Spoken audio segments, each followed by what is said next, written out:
Silence falls on this tiny room of ours. I'm sure Yuri thinks nothing of it. She's too focused on other things. Me, though? I can only focus on the putrid smell that sticks to me. It's the sort of smell that'd make anyone turn around reflexively. I try to mentally connect it to a multitude of things, but each fails to capture its potency. I glance towards Yuri just in time to watch her lower the object from her mouth and expel a puff of smoke from between her lips. This object, a pipe of sorts, seems to be almost entirely metal. A shiny trim runs along it in a bizarre but satisfying pattern. It instills as much wonder in me as it does disgust. Holding the pipe just below her mouth, Yuri waits a moment before lifting it back up and taking in another cloud. I open my mouth to vocally confirm with her the contents of the object, but find it incredibly hard to speak. Some part of me refuses to acknowledge the situation playing out before me. If I were to ask and she were to answer, it all becomes too real for me to handle, too vivid a memory for me to forget. I direct my frustration towards her. A surge of negative thoughts and hostile remarks, built up over years of holding myself back, threatens to burst forth. But I remain silent. Yuri glances at me again. In the time since she first pulled the pipe out, she has done this a multitude of times. Most likely, she is trying to gauge my reaction. She seems to recognize my disdain for the object.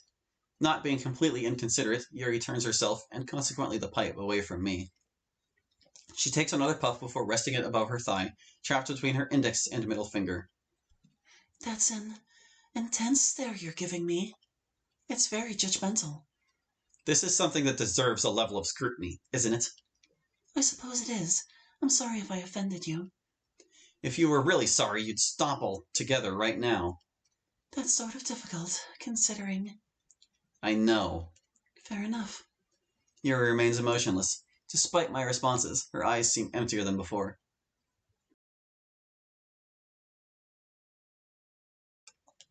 In the moments that follow, nothing is said between us. Yuri and I simply stare forward, watching the trees sway in the gentle breeze while the cheers of the track team play a subtle melody. At some point, Yuri had pulled her lighter out again and played with its latched lid in one of her hands. She snaps it open and closed in a repetitive pattern that seems to harmonize with the wind. I disagree. Why's that? I think the way you view things is wrong. In fact, I find your viewpoint frustrating. I decide to answer her question. For what reason? I'm not sure. Perhaps since I had thrown away any respect I had for Yuri previously, I found it easier to open the lid, and that contained my true thoughts. Or maybe I had been looking for an outlet the whole time. Who knows? Who cares? Yuri stares silently at me, waiting for an elaboration. I consider staying silent, to not give her the satisfaction, but the aforementioned lid on my thoughts was already unscrewed. And with it came a torrent of thoughts that rushed to the front of my head. The image of picking a scab came to mind. I hate idols. I'm sorry? You know, pop idols. The girls you'd see on TV dancing to upbeat music while wearing elaborate clothing that covers everything but her legs. For some reason, people think I'm the sort of guy to be obsessed with those sorts of girls, but in actuality, I hate them. I can't handle the dishonesty in their personalities, how calculated and corporate each article of clothing is.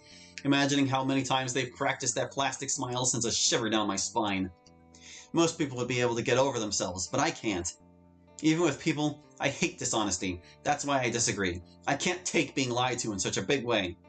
To me, people are just liars. Frauds trying to deceive everyone around them into loving some person who couldn't even be compared to their real self. Don't need this apostrophe. What's the point in making friends if you're going to hide behind a fake personality? The bonds you'll create are superficial. People will only love you for who you pretend to be, not who you actually are.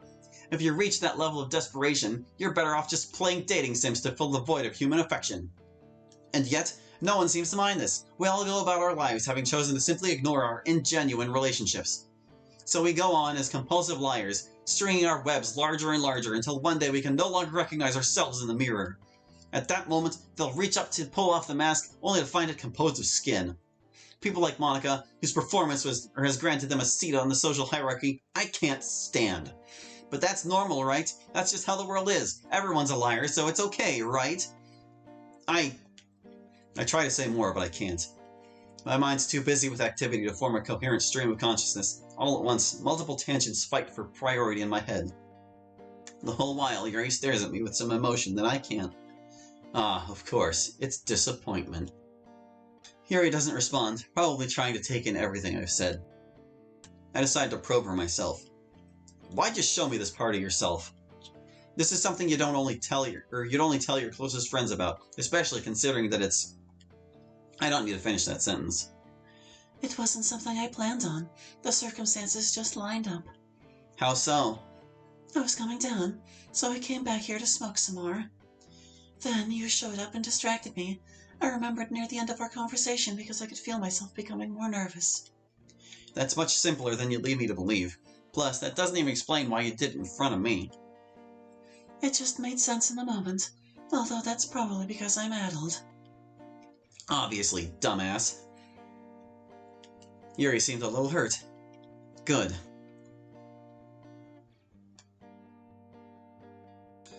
You're much more pure than I thought you'd be. Pure? The way you view things, there's a level of immaturity in it, but it comes off as a form of purity to me. It reminds me of the sort of observation a child would make. I don't want to be insulted by the girl lighting up behind a school. Maybe I don't have room to judge, but I think you're misguided about something regardless. That being?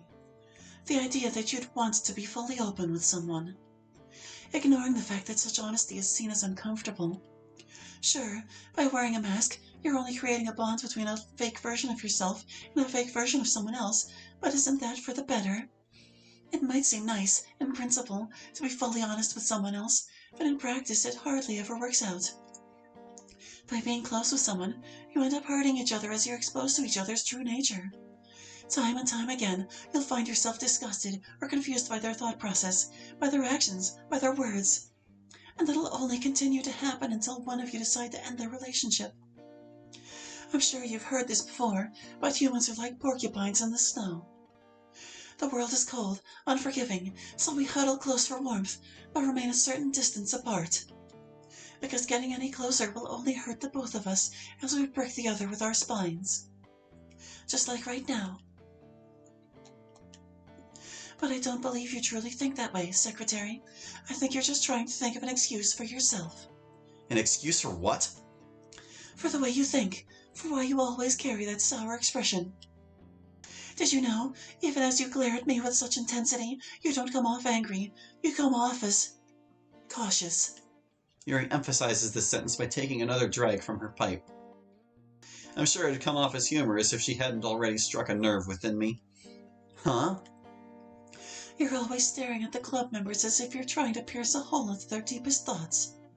You don't even relax around Sayori, despite knowing her for years.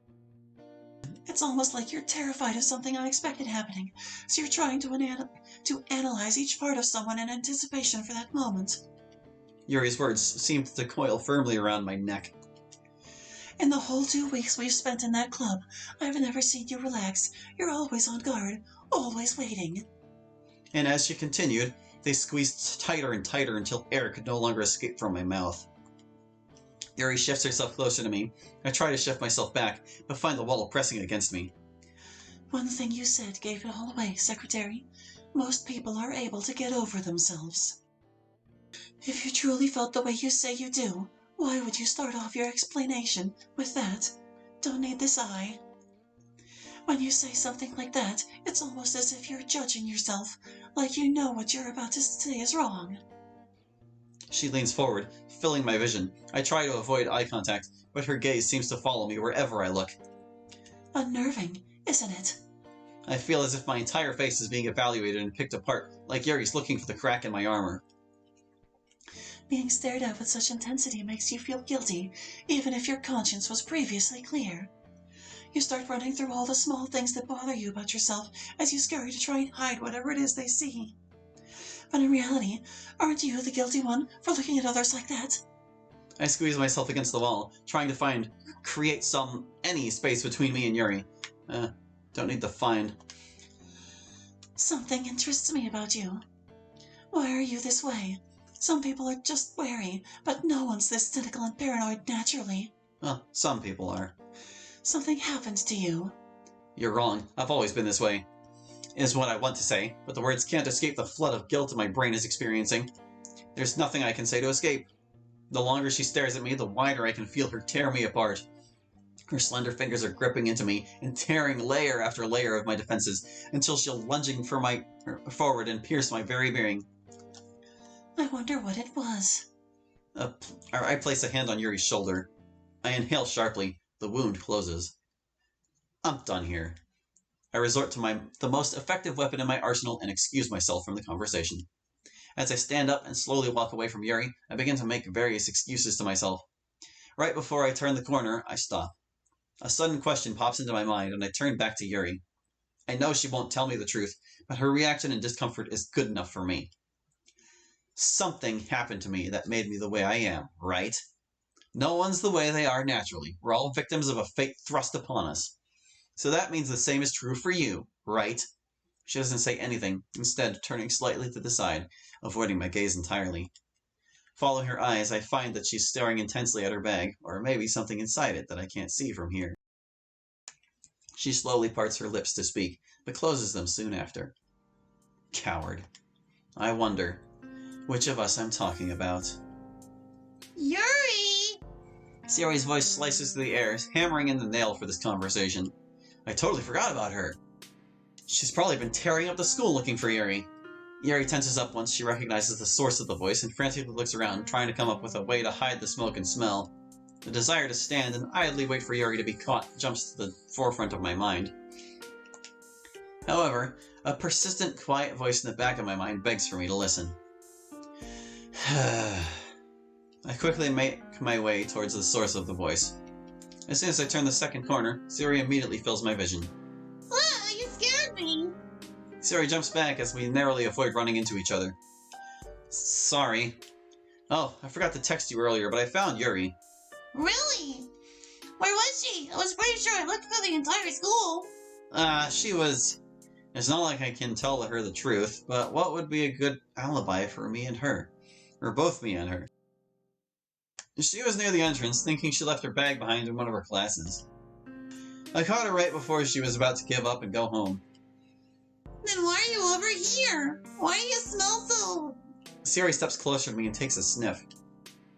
Hey, don't sniff me! I'm backed into a corner. I've already given a fake story about Yuri, so it's not like I can retract that and tell her the truth without exposing anything. On top of that, how the hell am I supposed to explain the smell? My mind frantically attempts to conjure up some story, and I'm on the verge of conceding the truth when an idea comes to mind. It turns out that Yuri lost her water bottle again, but she couldn't stay much longer to look for it, so I offered to grab it for her if I found it. Apparently she came back here during lunch to eat, so I checked it out, but it was filled with a bunch of kids smoking. Oh, you didn't get beat up or anything, right? I hear those guys can get a bit aggressive.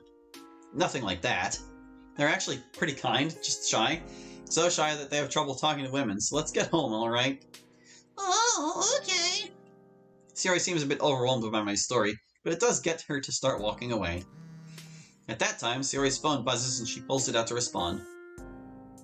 Ooh, Yuri said she found her bottle in her bag and says sorry for asking you to look around for it. Tell her it's no problem. Now let's get home. I'm exhausted after running around the school. Alrighty. Thank God Yuri was close enough to hear, and that Sayori was not quick-witted enough to question why Yuri would be texting her. I could have saved myself the trouble if I just let her deal with it. She probably wouldn't have been able to think of a convincing story, though. Hell, with how direct the stuff seems to make her, she'd probably tell Sayori straight out. Maybe that would have been better, or for the better?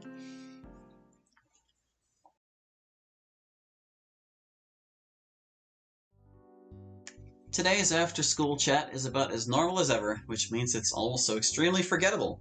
So just like most conversations, each topic goes in one ear and out the other a minute later. I doubt Sayori's placing too much weight into these discussions, though. As Sayori continues to rattle off about something I have no knowledge of, I take a moment to think about Yuri. I had definitely categorized her as someone I like speaking to, but after just now, I can't help but feel my opinion of her as muddied. No, actually, I definitely think worse of her now. Hey, Sayori. Mm-hmm. If you found out something terrible about me, would you be able to look past it no matter what? Are you finally going to come out as a lolicon? I'm so proud of you. It's okay. We'll get through this together. Go to hell. Sayori giggles at her own joke before taking a moment to think about my question. but I'm pretty sure she already has her answer. She's just putting on a show. I'm sure it'd be hard if it were something really bad. But I'd like to think I could. We're friends, so I'll judge a little, though. I see. Hmm? Sayori stares at me inquisitively, silently asking for an explanation.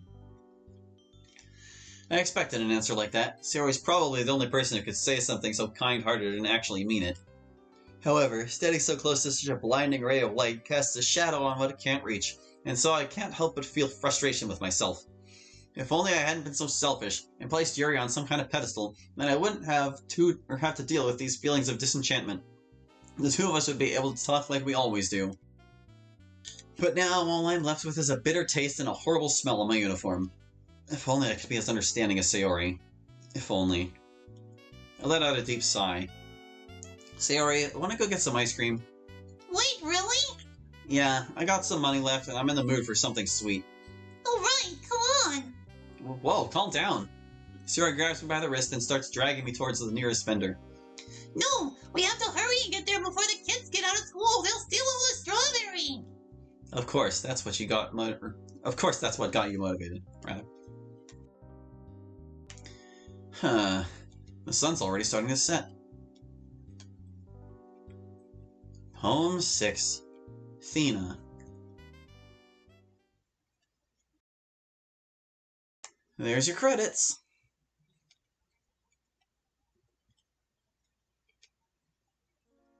Our world is cruel and unforgiving. A truth all have come to is that the world simply looks down on those who stray from the crowd because they have committed the sin of not reading the room. So, one day, we all must give in. Assimilation is the only option unless you enjoy ostracism. It's just human nature to want to fit in. We want to avoid feeling out of place or looking weird. We want to belong. There's nothing wrong with this desire, but it's a wish that requires sacrifice. As such, each and every person wears a mask, one meant to protect their true nature from being seen. It's heartless, yet we have to accept it for what it is. But masks aren't meant to protect people, they're meant to deceive. These masks only serve as ways to lie to each other about who we are, and secretly, we hope they'll be able to deceive ourselves someday. Because we fear not being accepted, that there's something wrong with us, so we need these masks to account for this contingency. If only it were an ungrounded fear, but even the smallest of actions can offend someone else. And as we grow closer, the easier it is to hurt them. So all of us have signed the contract, trading away ourselves in exchange for these personas. Then we go about our lives, pretending all is right with the world, and never daring to dig deeper. Ignorance is bliss. If only I was carefree enough to agree. There's something wrong with me, some fundamental flaw that prevents me from accepting the world. I want no part of it. Yet, in spite of that, I've joined this club. The literature club wasn't any different from the rest. In fact, you could say they were the most average group of girls you could find. And yet, something drew me towards them into this plastic dynamic. So, day after day, I came back, hoping to find whatever it is I was looking for. But I can't help and wonder what would have changed if I didn't dig deeper. Maybe I would have been better off. Maybe they would have been better off. Who knows? I'm tired. Yeah, that's a good excuse. See you again soon. And that is the end of the Forward Momentum demo. Oh, we've got a little chibi Yuri now. So yeah, wasn't anything new in this that I hadn't seen before in After Zero's playthrough, but this is definitely a mod I've taken interest in, because, like, something about this MC is just so fascinating to me. Like, he's a very flawed individual, and he's definitely hiding some seedy stuff in his past, and, like, playing through this on my own, I was able to pick up on some things that I wasn't able to before.